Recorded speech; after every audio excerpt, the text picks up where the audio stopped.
ప్రార్థనే మన బలము, ప్రార్థనే మన ఫలము, ప్రార్థనే మన విజయము, అది శత్రువుకు అపజయము. గమనించవా, ప్రార్థించవా,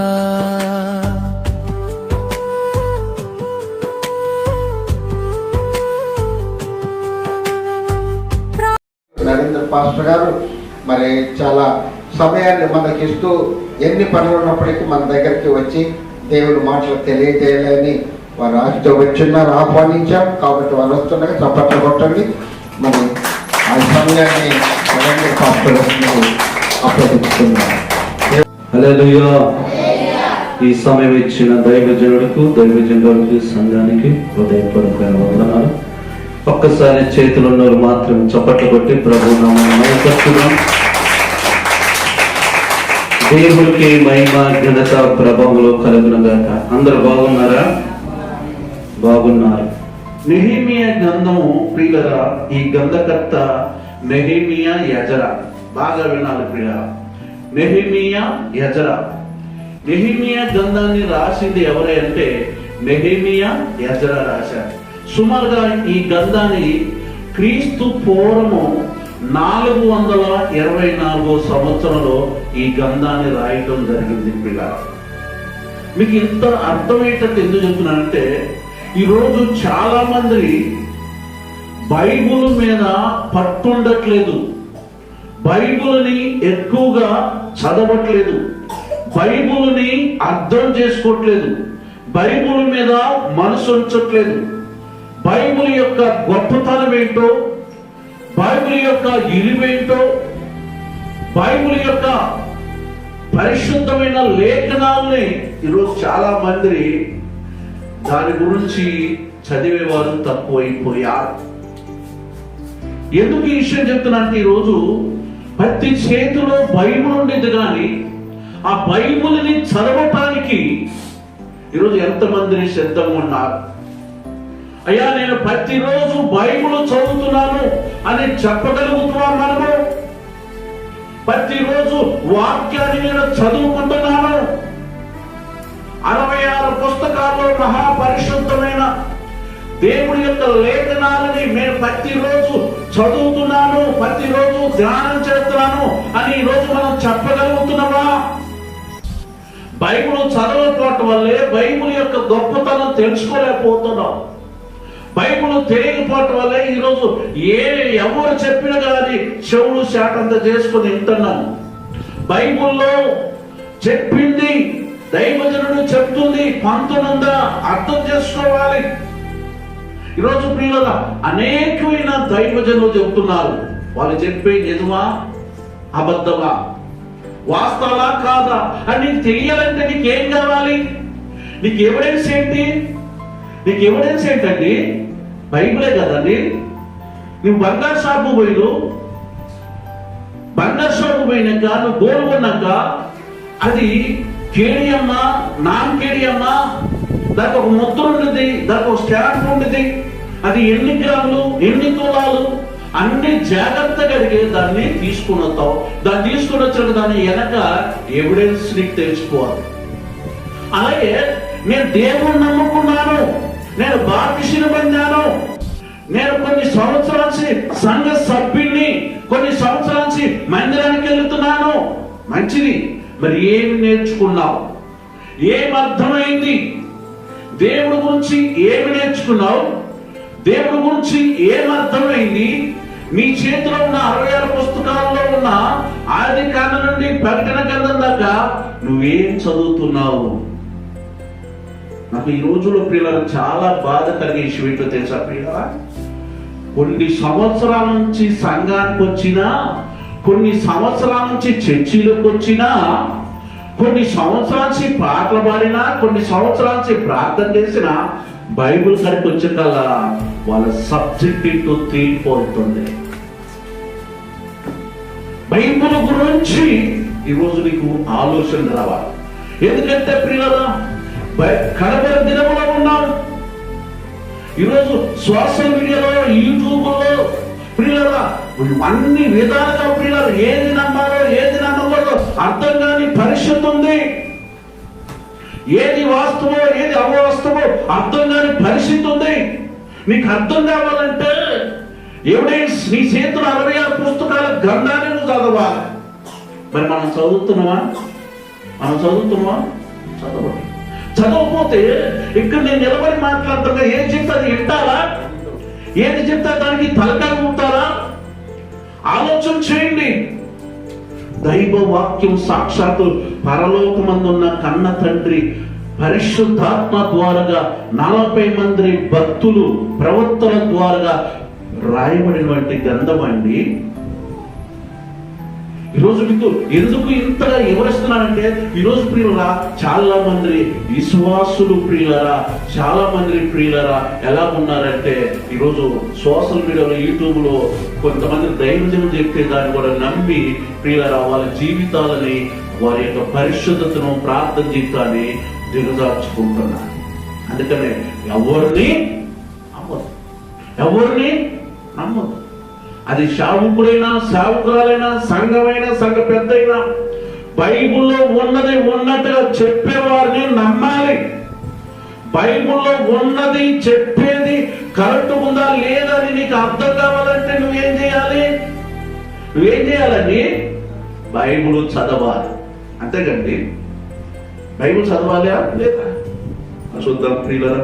నెహెమీయా గ్రంథము ప్రియులరా, ఈ గ్రంథకర్త ప్రియులరా సుమారుగా క్రీస్తు పూర్వము 424 సంవత్సరంలో రాయబడిన యెజ్రా నెహెమీయా గ్రంథం 8వ అధ్యాయం 8వ వచనం.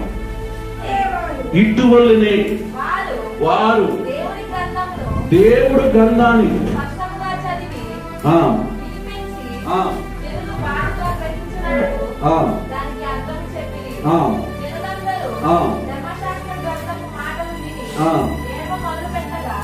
ఏంటంటే యెహోవా గ్రంథాన్ని స్పష్టంగా చదివి వినిపిస్తుంటే జనం ఎలా ఉన్నారంట, జనాలు ఎలా కూర్చున్నారంట, జనాలు ఎలా వింటున్నారంట, జనాలకి ఎంత భయం ఉందంట, జనాలకి ఎంత భక్తి ఉందంట, వాళ్ళ యొక్క మనసు దేని మీద ఫోకస్ పెట్టారు, వాళ్ళ ఆలోచన దేని మీద ఫోకస్ పెట్టారు. నెహెమీయా బలిపేట మీద ఉండి దేవుడు గ్రంథాన్ని తీసుకొని చదువుతుంటే వాళ్ళ మైండ్, వాళ్ళ ఆలోచన మొత్తం దైవజనుడైన నెహెమీయా చెబుతున్న వాక్యం మీదకే వెళ్ళిపోయిందంట అండి. చెప్పబోతావా ప్రియులారా? నెహెమీయా చెబుతుంటే వాక్యాన్ని వాళ్ళు ఎంత భయమో భక్తి కలిగి వారు ఏంటంటే, నెహెమీయా మళ్ళొకసారి చదువు మాట, మీకు అర్థం కంటే మళ్ళీ చదువుతున్నానా. ఇటువలే వారు దేవుడి గ్రంథాన్ని స్పష్టంగా చదువుతుండగా వినిపిస్తుంటే ఏం గ్రహిస్తున్నారండి? బాగా ఇది మీ బాబా జనాలు ఎలా ఉన్నారంట, గ్రహిస్తున్నారంటే ఏంటి దానికి అర్థం? బాగా గ్రహిస్తున్నారు. మరి మనం ఎప్పుడైనా గ్రహించినవా అండి? ఎప్పుడైనా మనం అట్లా ఆలోచించినవా? ఎప్పుడైనా అట్లా మనసు పెట్టినవా? ఆలోచించండి. అందుకని ఈరోజు విశ్వాసులకి ఇలా విశ్వాసులకి నిలకలేని మనసులు అంట. ఏంటట? నిలకలేని మనసు. ఎందుకో తెలుసా? వీళ్ళు బైబిల్ కొనుక్కుంటారు, బైబిల్ చదవరు.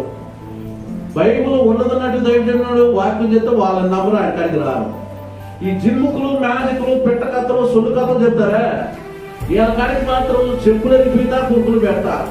ఈ దిక్కు వదవా, ఆ దిక్కు వదవా, ఆ పెద్ద చర్చి వదవా, ఈ పెద్ద చర్చి వదవా, వీటిని ఫోకస్ పెట్టి వీటి మీద ఆలోచన చేస్తారు. కానీ అసలు దైవజనుడు చెప్పే వాక్యం అలా ఉందా లేదని అక్కడ ఇశ్రాయేలు ప్రజలు ఏం చేశారంట?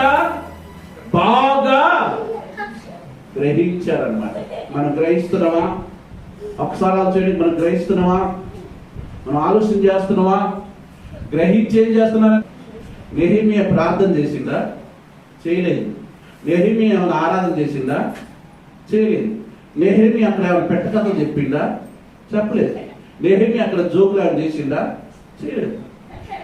పరిశుద్ధమైన గ్రంథాన్ని స్పష్టంగా చదువుతుంటే ఆ చదువుతుండగా ఎంతన్నా జనం బాగా గ్రహించి ఏడవటం మొదలు పెట్టారంటండి. చప్పట్లు పట్టండి.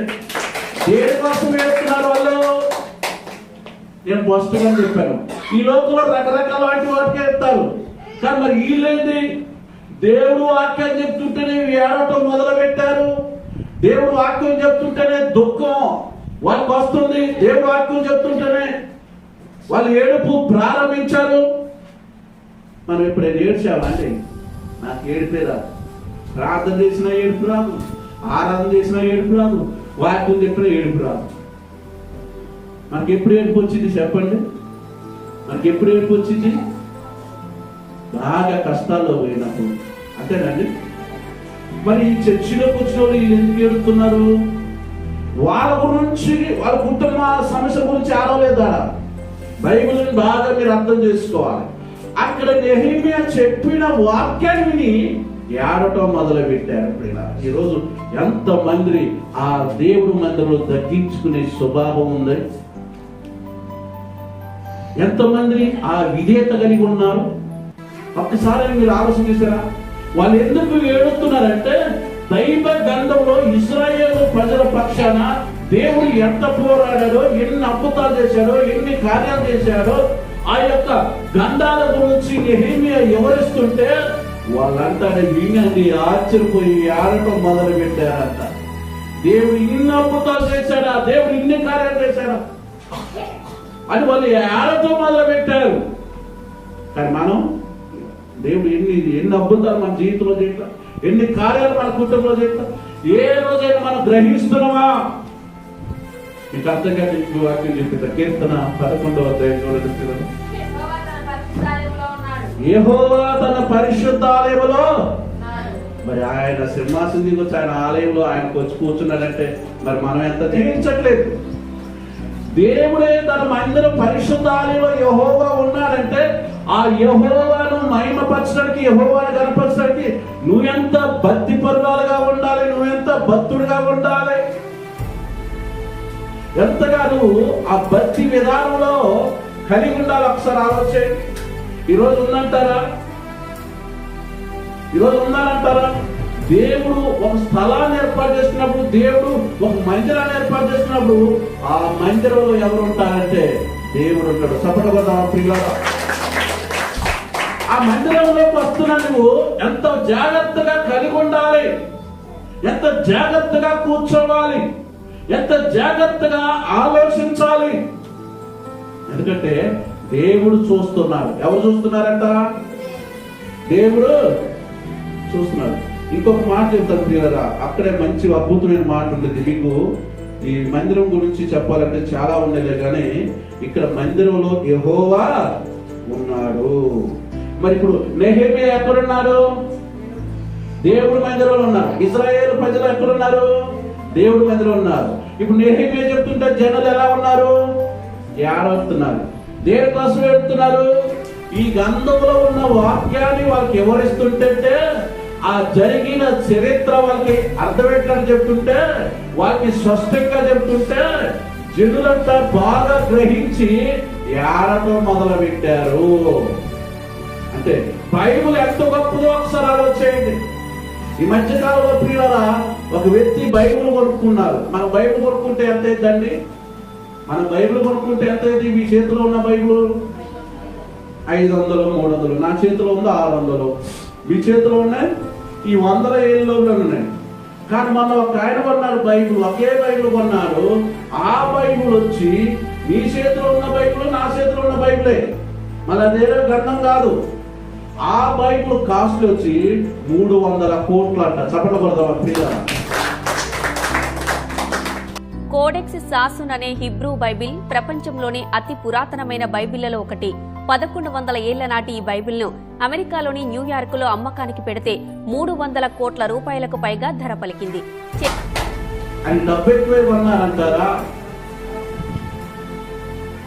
బైబిల్ ఎంత ప్రేమిస్తాయండి? బైబిల్ ఎంత ఇష్టపడతాయండి? దేవుడి మీద ఎంత ప్రేమ కలిగి ఉంటే 300 కోట్లు పెట్టి ఒక బైబిల్ కొన్నాడండి ఆయన. బైబిల్ యొక్క గొప్పతనం ఈరోజు మనకు తెలుస్తుంది. బైబిల్ యొక్క ఇలువేంటో మనం తెలుసుకుంటున్నాం ప్రియులారా. అందుకనే యెషయా గ్రంథం 34:16 వాక్యం. యెహోవా గ్రంథములు ఆ. పరిశీలించి చదువుకొనుడి. ఆ. ఆ జంతువులలో యెహోవా గ్రంథాన్ని పరిశీలించి చదువుకొనుడి. ఎవరు చెప్తున్నారు? ఇది సంఘానికి చెప్తున్నారు, సంఘ పెద్దలు చెప్తున్నారు, దైవ జనుడు చెప్తున్నాడు. దైవ జనురాలకి ఎందుకు చెప్తున్నారు? నీకు దేవుడు గురించి అర్థం కావాలంటే దేవుడు గ్రంథాన్ని నువ్వు చదవాలి. ఈరోజు అంత తీరిక ఉందంటారు మీరు బైబిల్ చదివే తీరిక. బంగారం అమ్మటానికి షాపులకు వెళ్ళాక వాడు ఎలా రుద్దుతున్నాడు ఆ బంగారాన్ని? ఇది డూప్లికేటా, ఒరిజినలా, నామకేడియా, కేడియమ్మా, ఏ విధంగా వాడు రుద్దుతుడు? వాడు రుద్దబెట్టగా వస్తువు విలువేంటో తెలిసేది. నీవు కూడా బైబిల్ యొక్క గొప్పతనం నీకు తెలియాలంటే, దేవుడు మనసు ఏంటో నీకు తెలియాలంటే, దేవుడి యొక్క ప్రణాళిక ఏంటో నీకు తెలియాలంటే నువ్వేం చేయాలి? ఎప్పుడు చదవాలి? ఎప్పుడు చదవాలి? ఆదివారం ఒక్కరోజు చదివితే సరిపోద్దా? చెప్పండి. ఆదివారం ఒక్కరోజు చదివితే మనకు అర్థమైందా బైబిల్? మరి బైబిల్ అర్థం చేసుకోవాలి కదా మనం క్రైస్తవులు అని పిలువబడుతున్న మేము దేవుడి బిడ్డలు అని పిలువబడుతున్నామేమో, మేము దేవుడిని శుద్ధిస్తున్నాం అని చెప్పుకున్నాం. మనం రోడ్డు మీద నువ్వు పోయినప్పుడు, బైబిల్ తీసుకుని నువ్వు పోయినప్పుడు నిన్ను ఎవరైనా ప్రార్థనకు రావాలి నేను చూసి, అమ్మ పలానా వాక్యం చెప్పమని అడిగితే నువ్వు ఏం సమాధానం చెప్పగలుగుతావు? చెప్పగలుగుతావా? నువ్వేం చేస్తావు? నువ్వేం తెలుసుకోలేదు, మీరు రాలేదు, చాలా మంచి.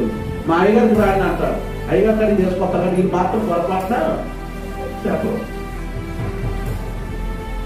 మీకు ఏదైనా సమస్య వస్తే, మీకు ఎవరైనా ఎదురైన ఈ వాక్యం ఏంటి, బైబిల్ ఏంటి, అమ్మ యేసుప్రభు ఎప్పుడు ఉంటారమ్మా, అది బైబిల్ ఎట్ట వచ్చిందమ్మా అంటే, మీరా మాకు ఇదంతా తెలియదండి, మా అయ్యగారు తెలియదు రాండి అంటారు. అక్కడ మీ యొక్క ఇలువ తగ్గుతుందా, పెరుగుతుందా? మళ్ళీ అడుగుతున్నా ఆయన, ఎన్ని సంవత్సరాలు ప్రార్థన పోదాం? అబ్బో మేము 10 సంవత్సరాలు పోతున్నామా అండి. మరి బైబిల్ గురించి మాత్రం ఫెయిల్ అయిపోయింది. ఈరోజు ఎంతమందిని బైబిల్ని పరిశోధించి చదువుతున్నాం? మీ పొరుగు వారికి బైబిల్ గురించి చెప్పాలంటే ముందు నీకు అర్థం కావాలి కదా. కీర్తన 1:7 2వ వచనం, మొదటి కీర్తన.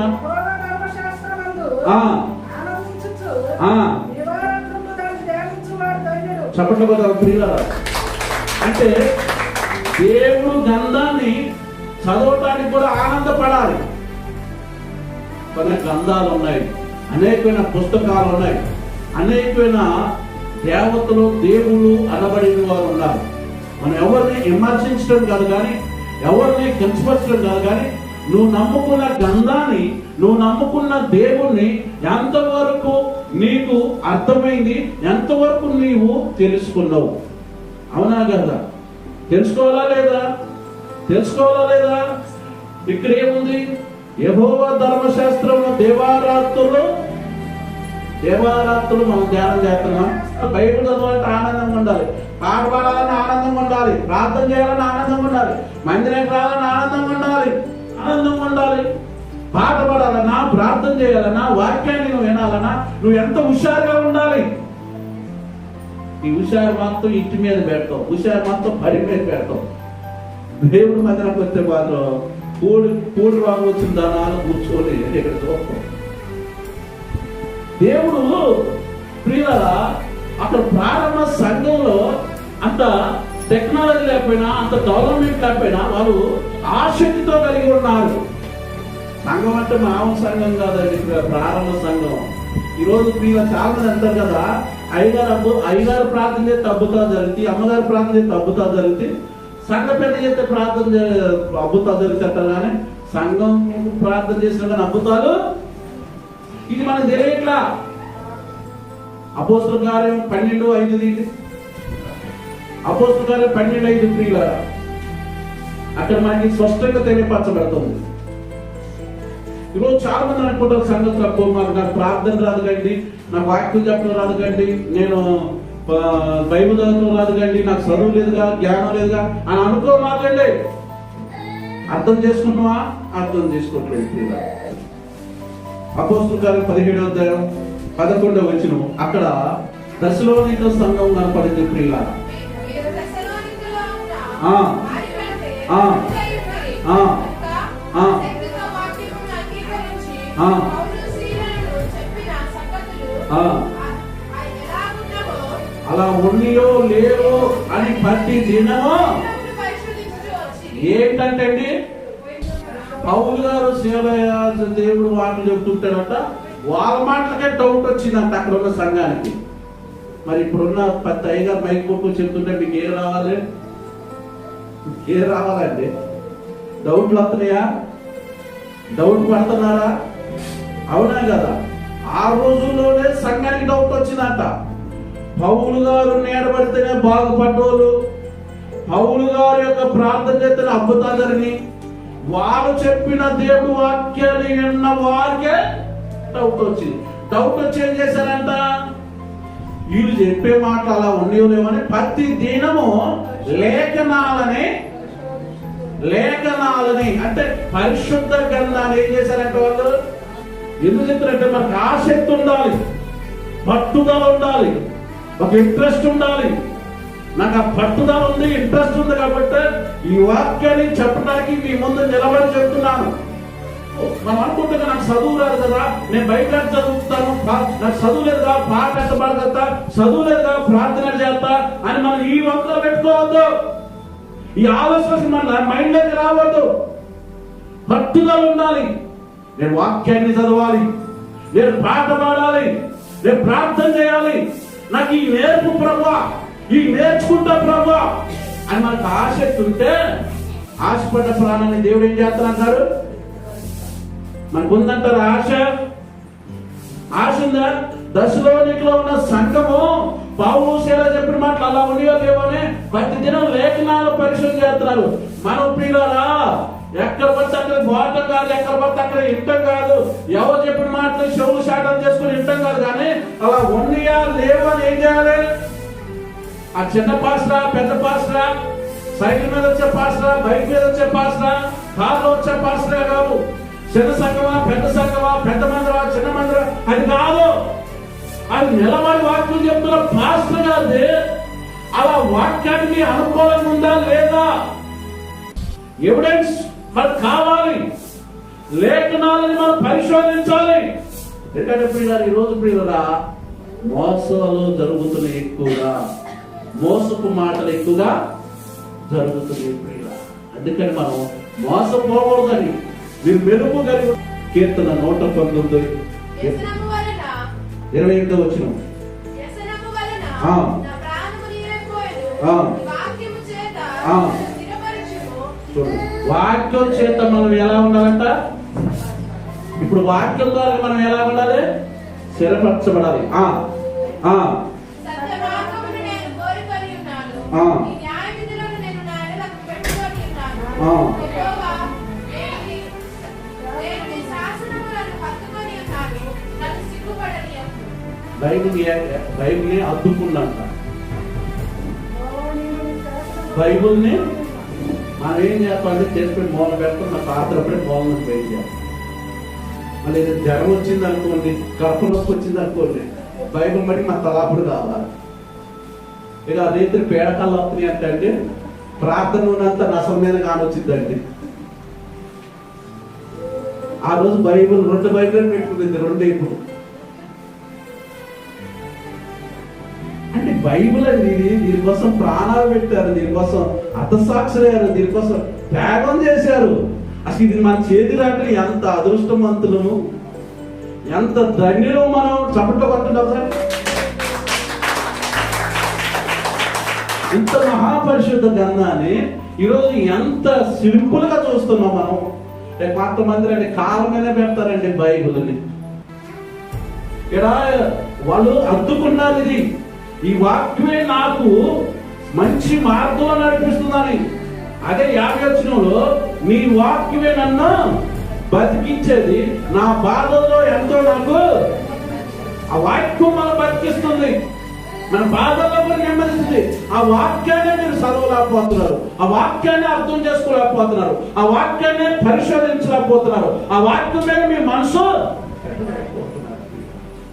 రోజు అందుకేనండి దేవుడు బాధపడుతున్నాడు, దైవజనులు యథార్థంగా సేవ చేసే సేవకులు కూడా బాధపడుతున్నారు. ఎందుకు బాధపడుతున్నారంటే వాళ్ళ చేతిలో ఉన్న గ్రంథాన్ని వాళ్ళు చదవకపోతే వాళ్ళకి ఏం అర్థమైంది? అర్థమైందా? దేవుడి గురించి తెలుసుకోవాలంటే ముందు దేవుడి యొక్క మనసు ఏంటో నీకు తెలియాలంటే నీ చేతికి ఒక బుక్ ఇచ్చింది, అదే పరిశుద్ధ గ్రంథం. టీవీని కంట్రోల్ చేయాలన్నా, టీవీ ఆపరేటర్ తెలియాలంటే దానికి ఒక బుక్ ఉంది. మరి దేవుడి గురించి నీకు తెలియాలంటే నీకేం కావాలి? ఏ పాస్టర్ గారు చెప్తున్నాడు కాదు, ఏ పాస్టర్ గారికి పోదామని కాదు, ఏ చర్చి గారికి పోదామని కాదు. నీకు దేవుడి గురించి తెలియాలంటే దేవుడు నీకు ఒక గ్రంథాన్ని ఇచ్చింది. దీన్ని నువ్వు చదివితే నీకు అర్థమైంది. అర్థమైతే కదా?